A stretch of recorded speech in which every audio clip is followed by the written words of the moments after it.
اگر وہ آپ کو کہتا ہے کہ آپ نے 3 دن پانی سے دور رہنا ہے تو آپ سمجھ جائیں کہ وہ جو ہے اچھا انسان نہیں ہے۔ یہ مولوی کچھ بننے کی ایکٹنگ بھی کر رہے ہوتے ہیں، الحاق متکاثر پڑھنا شروع کر دیتے ہیں کہ میں اس سے آپ کا علاج کر رہا ہوں، لیکن وہ صرف وہ 2 لائنز الحاق متکاثر کی آپ کو پڑھ کے سناتے ہیں تاکہ آپ سنیں کہ یہ تو قرآن مجید کے ذریعے علاج کر رہا ہے، لیکن آگے جو وہ کلمات بولتا ہے وہ قرآن مجید سے ریلیٹڈ نہیں ہوتے، کیونکہ پھر وہ چف چف چف چف اس طرح شروع کر دیتے ہیں۔ سب سے پہلی چیز آپ کو جادو کی علامت پتہ ہونی چاہیے۔ میاں بیوی کو لڑانے کے لیے جادو بہت زیادہ کیا جاتا ہے، کیونکہ یہ شیطان کا سب سے فیوریٹ کام ہے۔ ایک خاتون تھی اور وہ شکایت کرتی تھی کہ میرا شوہر بالکل صاف ستھرا رہتا ہے، لیکن اس کے باوجود مجھے اس سے بہت گندی کسی مرے ہوئے جانور کی اسمیل آتی ہے۔ وہ بھی نہا کے نکلا ہوگا، اس نے پرفیوم لگائی ہے، لوگ پوچھ رہے ہیں کون سی پرفیوم لگائی ہے، لیکن مجھے اس سے ایک اسمیل آ رہی ہے۔ تو یہ بھی جادو کا ایک سمٹم ہے کہ آپ کو اس قدر اسمیل کسی سے آئے۔ ایک خاتون تھی جنہوں نے اپنے شوہر کے اوپر ہی جادو کروا دیا تھا، اور وہ کہتی تھی میرا شوہر مجھ سے محبت نہیں کرتا، مجھے اٹینشن نہیں دیتا۔ اس نے جادو کرا دیا اپنے شوہر پر۔ تو جب جادو کرایا تو کوئی 4 مرتبہ جادو کرایا۔ ایک بار جادو کرایا تو جادوگر کے پاس وہ آئی، کہتی ہے نہیں کوئی اثر نہیں ہوا، حالانکہ شوہر تھوڑا سا ان کی طرف مائل ہو گیا تھا۔ دوسری بار کرایا، کہتی ہے نہیں اس طرح نہیں ہوا۔ تیسری بار، چوتھی بار، جادوگر تو پیسے لیتا رہا اور کہا کہ آپ کرواتی رہیں جادو، لیکن الٹیمیٹلی ہوا یہ کہ 6 مہینوں کے اندر اس شخص کی، اس کے شوہر کی ڈیتھ ہو گئی، کیونکہ وہ جادو برداشت نہیں کر سکا۔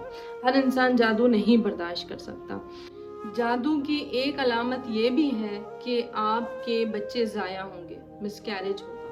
بہت دفعہ دیکھا گیا ہے کہ کوئی لڑکی یا لڑکا ایسا ہوتا ہے، عموماً لڑکے کہ خاندان والے چاہتے ہیں کہ یہ لڑکا ہمیں ملے، ہماری بیٹی کے لیے لڑکا ہو۔ جب وہ آپ کے ہاتھ سے نکل جاتا ہے، کسی اور لڑکی کو مل جاتا ہے، تو پھر وہ عورتیں کیا کرتی ہیں کہ جادو کے اس ناپاک کام کی طرف چلی جاتی ہیں، اور یاد رکھیں وہ اپنی آخرت برباد کر رہی ہیں۔ لیکن جب وہ چلی جاتی ہے تو اس سے یہ ہوتا ہے کہ ان کی کبھی بھی اولاد نہ ہو، یہ سکھی نہ رہے۔ تو اس سے یہ ہوتا ہے کہ عورت کے ملٹیپل مس کیریجز ہوتے ہیں، بچہ ضائع ہو جاتا ہے، بچہ بننے کے بعد ضائع ہو جاتا ہے۔ اسی طرح آپ کو سینے میں نا ایک ٹائٹنس سی محسوس ہوتی ہے، اسی طرح آپ کو آپ کی نیند بھاگ جاتی ہے، آپ چاہ کر بھی سو نہیں پاتے، آپ کو اچانک سے ایسی بیماری ہو جائے گی کہ جس کے پیچھے کوئی ایکسپلینیشن نہیں ہوگی، یعنی کہ ڈاکٹر بھی کہے گا کہ ہمیں سمجھ نہیں آیا کہ ان کو ہوا کیا ہے۔ جب اس طرح کی چیز ہو جو کہ نارمل سے ہٹ کر ہو، جس کو ہم سپر نیچرل کہتے ہیں، جیسے کہ ایک خاتون بتاتی ہے کہ ان کے گھر میں ان کے پردوں کو آگ لگ جاتی تھی۔ اب یہ سارا جادو کا سمٹم ہے جو کہ ایک نارمل سے ہٹ کے چیز ہے۔ اب میں یہاں پر کچھ لوگوں کو یہ بھی بتا دوں کہ کچھ لوگ ہوتے ہیں وہم کے مریض ہوتے ہیں۔ وہم آپ نے نہیں کرنا، آپ نے یہ نہیں سوچنا کہ ہمیں تو جادو ہو گیا ہماری زندگی پر، کیونکہ کچھ چیزیں ایسی ہوتی ہیں جو آپ کی تقدیر میں لکھی گئی ہیں، وہ آپ کی تقدیر کا حصہ ہے، اس کو آپ جادو نہیں بولیں گے کہ آپ یہ ویڈیو دیکھنے کے بعد وہم میں پڑ جائیں کہ ہم پہ بھی جادو ہوا ہے۔ جادو کا آپ کو پتہ چل جاتا ہے کہ سپر نیچرل چیزیں آپ کے ساتھ ہو رہی ہوتی ہیں۔ اب جس طرح یہی عورت خاتون بیان کرتی ہیں کہ میرے شوہر سے مجھے بہت گندی اسمیل آتی ہے، جیسے کوئی مری ہوئی چیز ہو، مرا ہوا جانور ہو، جبکہ وہ نہا کے نکلتے ہیں اسی ٹائم انہوں نے پرفیوم لگائی ہوتی ہے، وہ صاف ستھرے رہتے ہیں، لوگ ان سے پرفیوم کا پوچھ رہے ہوتے ہیں اور مجھے ان سے اسمیل آ رہی ہوتی ہے۔ اب یہ چیز ایک سپر نیچرل چیز ہے کہ نارمل سے ہٹ کر ہے، تو ہمیں پتہ چل جاتا ہے کہ یہ جادو کی نشانی ہے، جادو کی علامت ہے۔ تو وہم میں آپ نے نہیں پڑنا۔ عورتوں کی بچہ دانی کمزور ہوتی ہے۔ اب جو جادوگر ہوتے ہیں وہ آپ کو کبھی کبھار کہتے ہیں کہ زمین میں آپ نے کوئی چیز ڈالنی ہے، پھر اس کو جلانا ہے، تو آپ سمجھ جائیں کہ یہ جادوگر ہے۔ ہم جنس پرستی جو ہوتی ہے وہ جادوگروں میں بہت زیادہ ہوتی ہے۔ پھر وہ ناپاکی کی حالت میں جا کے کہا جاتا ہے کہ وہ پہلی صف میں کھڑے ہو کے نماز پڑھ رہے ہوتے ہیں۔ تو آپ کو سم ٹائمز کنفیوژن بھی ہو جائے گی، آپ کنفیوز ہو جائیں گے کہ یہ انسان جادوگر ہے یا نیک انسان ہے، پہلی صف میں نماز پڑھ رہا ہے لیکن وہ غلاظت کی حالت میں نماز پڑھ رہا ہوگا۔ یہ جو بچوں کے ساتھ اللہ معاف کرے جو غلط کام ہوتے ہیں یا جو قوم لوط والا عمل ہے، یہ تمام چیزیں جادوگر کی ہوتی ہیں، جادوگر کرتے ہیں۔ یہ جادو کا اللہ تعالیٰ نے حل رکھا ہے، قرآن مجید سے ہی اس کا حل رکھا ہوا ہے۔ اب اس کا حل کیا ہے؟ جہاں پر سورہ بقرہ کی تلاوت کی جاتی ہے وہاں سے شیاطین بھاگ جاتے ہیں۔ مجھ سے بہت سارے لوگ کہتے ہیں سورہ بقرہ بہت بڑی ہے۔ بے شک بڑی ہے، لیکن آپ کی پریشانی بھی بڑی ہے، آپ کی پریشانی کوئی چھوٹی نہیں ہے۔ اگر آپ کی پریشانی بہت بڑی ہے تو سورہ بقرہ کو کھولیں اور روزانہ ایک مرتبہ اس کی تلاوت کریں. کوشش کریں کہ ایک ہی سٹنگ میں اس کی تلاوت ہو، وہاں سے اٹھا نہ جائے، تاکہ جو شیاطین ہے وہ آپ کے گھر سے بھاگ جائے. نمبر 2، اپنی عادت بنا لیں. رات کو سونے سے پہلے آپ نے 3 کل پڑھنے ہیں، 3 مرتبہ، اور اپنی باڈی پر اس طرح پوری باڈی پر، پورے جسم پر ہاتھ کو پھیرنا ہے. آپ نے اس طرح تھتکارنا ہے اپنے ہاتھوں پر کہ تھوڑی تھوڑی تھوکیں آپ کی لگ جائیں. پھر اپنے پورے جسم پر پھیر کے اور اس کے بعد آپ نے سونا ہے. رات کو 1 مرتبہ آیت الکرسی پڑھنی ہے. اب یہ جو عمل میں نے آپ کو بتایا ہے آیت الکرسی کا اور یہ 3 کل کا، یہ آپ نے کرنا ہے صبح کے ٹائم، شام کے ٹائم.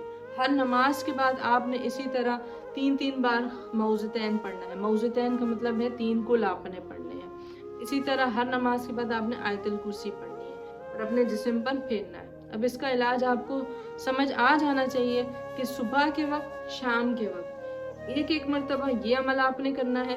اسی طرح ہر نماز کے بعد آپ نے 3 کل پڑھ کے اپنے جسم پر پھیرنا ہے. ہر نماز کے بعد آپ نے آیت الکرسی پڑھ کے اپنے جسم پر پھیرنی ہے. دن میں 1 مرتبہ سورہ بقرہ پڑھنی ہے. اب آپ کہیں گے یہ بہت زیادہ بتا دیا ہے.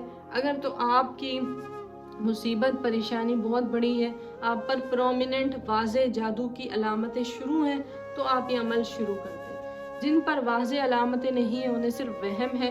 اس وہم کا حل یہ ہے کہ نبی پاک صلی اللہ علیہ وسلم کی جو سنت تھی وہ یہی تھی، ہر فرض نماز کے بعد آیت الکرسی پڑھنا اور رات کو سونے سے پہلے 3 مرتبہ یہ 3 کل پڑھ کے اپنے جسم پر پھونک کے، اور رات کو 1 مرتبہ سورہ بقرہ کی جو آخری 2 آیتیں ہیں وہ پڑھ کے سونا. یہ آپ اپنے معمول میں لے آئیں. جب 1 مرتبہ آپ کے روٹین میں آ جائیں گے، آپ چل پڑیں گے، تو پھر آپ اس کو بڑی آسانی کے ساتھ پڑھ لیں گے. جب 1 مرتبہ آپ کا روٹین بن جائے گا تو آپ کو یہ پھر مشکل نہیں لگے گی. ابھی سننے میں آپ کو مشکل لگ رہی ہے. اس سے یہ ہوگا گھر سے شیاطین بھاگ جائیں گے اور جادو کا کوئی اثر آپ پر نہیں ہوگا. اگر جادو ہوا ہے تو اس کا توڑ ہو جائے گا. برے لوگوں سے دور رہیں. اپنا پہنا ہوا جو کپڑا ہے جس پر آپ کا پسینہ لگا ہو وہ کسی کو نہ دیں. آپ سے یہ کپڑا آپ کا مانگ رہا ہے کہ جو آپ نے اپنے پہنے ہوئے کپڑے ہیں وہ دیں، تو اس کو پہلے واش کریں، اس کے بعد دے دیں. بغیر واش کیے اپنا پسینہ لگا ہوا جسم کے ساتھ جو آپ کا کپڑا لگا ہے وہ کسی اور کو نہ دیں. اس کے ذریعے بہت سارے لوگ جادو کرواتے ہیں اور بہت سارے لوگ مختلف چیزیں کرواتے ہیں. لوگوں سے جو کنارہ کشی ہے، برے لوگوں سے کنارہ کشی، اس کا ایک یہ فائدہ ہوتا ہے کہ آپ ان جادو ٹونوں سے، ان چیزوں سے، حملوں سے بچ جاتے ہیں. کنٹینیوس لوگوں کے ساتھ، برے لوگوں کے ساتھ جب تعلق بنا کے رکھیں گے، کانٹیکٹ میں رہیں گے، لیڈیز پیکج لگا لیا، ہاں جی گپ شپ لگاتے رہیں، ان کو آپ کی کبھی ایک بات بری لگے گی، کبھی دوسری بات بری لگے گی، اور ان دا اینڈ یہ ہوتا ہے کہ وہ آخرکار آپ پر جادو کروائیں گے، کیونکہ وہ انسان بہت سخت برے ہوتے ہیں. ہمیں پتہ بھی نہیں ہوتا، ہمیں علم بھی نہیں ہوتا، آپ اندازہ نہیں لگا سکتے وہ اتنے برے لوگ ہوتے ہیں، اتنے گھٹیا گرے ہوئے لوگ ہوتے ہیں کہ آپ اندازہ نہیں لگا سکتے. جادوگروں سے اس لیے دور رہیں، اپنے آپ کو بچا کے رکھیں. اپنے گھروں میں سورہ بقرہ کی تلاوت شروع کریں. پوری سورہ بقرہ اگر نہیں پڑھ سکتے، رات کو سونے سے پہلے آخری 2 آیتیں پڑھ کے سوئیں. بچوں کے اندر خاص کر کے یہ عادت ڈالیں کہ بچوں کو بولیں کہ سورہ بقرہ کی آخری 2 آیتیں بیٹا آپ نے رات کو پڑھ کے سونی ہے لازمی. جب آپ کے بچے رات کو سورہ بقرہ کی آخری 2 آیتیں پڑھ کے سوئیں گے تو اس کا یہ فائدہ ہوگا کہ شیطان گھر سے بھاگ جائے گا. بچے پر شیطان کا کوئی اثر نہیں ہوگا. آپ کا بچہ 3 کل پڑھ کے اپنی باڈی پر پھونک کے سوئے گا. اگر 3 بار نہیں پڑھ سکتے تو میں جس طرح کرواتی ہوں، میں بولتی ہوں 1 مرتبہ پڑھ لو، قل هو اللہ احد، قل اعوذ برب الفلق، قل اعوذ برب الناس. یہ روزانہ کا معمول ہونا چاہیے. اس سے کسی جادو کا آپ پر اثر نہیں ہوگا، کیونکہ قرآن کی طاقت بہت بڑی ہے اور اللہ تعالیٰ نے جو قرآن میں شفا رکھی ہے وہ طاقت بہت بڑی ہے. اللہ کی برکتیں آپ کی زندگی میں شامل ہو جائیں گی. اچھا، مجھے ایک اور چیز جو خاتون نے بتائی تھی کہ رات کو ان کو فیلنگ آتی ہے چوکنگ کی. چوکنگ کا مطلب یہ ہوتا ہے کہ جیسے کہ کچھ حلق میں پھنس گیا ہے یا کوئی گلا دبا رہا ہے. یہ جو فیلنگ آتی ہے یہ کیا ہے؟ اس کا تعلق زیادہ تر جو ہوتا ہے سلیپ پیرالیسس سے ہوتا ہے. یعنی کہ رات کے وقت آپ کو ایسا محسوس ہوگا کہ آپ پیرالائز ہو گئے ہیں. رات کے وقت آپ کو ایسا محسوس ہوگا کہ جیسے آپ پہ فالج کا اٹیک آ گیا ہے. اس کا تعلق زیادہ تر انزائٹی سے، ڈپریشن سے ہوتا ہے. اپنے گھر میں دیکھیں کوئی گندگی غلاظت تو نہیں ہے. اگر آپ کسی کرائے کے مکان میں رہ رہے ہیں اور وہاں پر یہ مسئلے شروع ہیں تو کوشش کریں کہ وہ مکان چھوڑ دیں. سوشل میڈیا پر بہت سارے لوگوں نے اپنے پیجز بنائے ہوئے ہیں جس پر وہ لوگ کہتے ہیں کہ محبوب آپ کے قدموں میں. یاد رکھیں کہ وہ جادو کروا رہے ہوتے ہیں، اور اس جادو کا اثر یہ ہوتا ہے کہ نیگیٹیولی اس کا اثر ہو جاتا ہے، اور اس کے بعد یہ ہوتا ہے کہ جو آپ کا محبوب آپ کے قدموں میں آنا تھا وہ ڈائریکٹ قبر میں چلا جاتا ہے، کیونکہ جادو ایک بڑی اسٹرانگ چیز ہے۔ تو بہتر یہی ہے کہ ایسے پیجز کو رپورٹ کیا جائے، اپنے اپنے ملک کے جو ادارے ہیں ان کو بتایا جائے، کیونکہ یہ چیز الاؤ نہیں ہے، کسی بھی کنٹری میں اس چیز کی اجازت نہیں ہے کہ وہاں پر جادو کرائے جائیں یا اس طرح کی سروسز پرووائڈ کی جائیں کہ محبوب آپ کے قدموں میں یا پھر آ جائیں، اس عمل کے ذریعے آپ کا بچہ پیدا ہو جائے گا۔ یہ سب جو ہے مختلف لوگ بیٹھے ہوئے ہیں، اپنے کاروبار کر رہے ہیں، ایسے لوگوں کی کمپلین کی جائے، ان لوگوں کے بارے میں بتایا جائے کہ یہ لوگ اس طرح کی جو ایکٹیویٹیز کر رہے ہیں۔ تو اللہ کرے گا انشاءاللہ کہ ایسے لوگوں سے آپ بچ سکیں گے۔ جو لوگ ایسی ایکٹیویٹیز میں بہت زیادہ ہیں ان کو بھی روکا جائے، کیونکہ اس سے یہ ہوتا ہے کہ وہ جن پر کروایا جا رہا ہوتا ہے جادو، وہ انسان برداشت نہیں کر پاتا اور آخر کار وہ مر جاتا ہے۔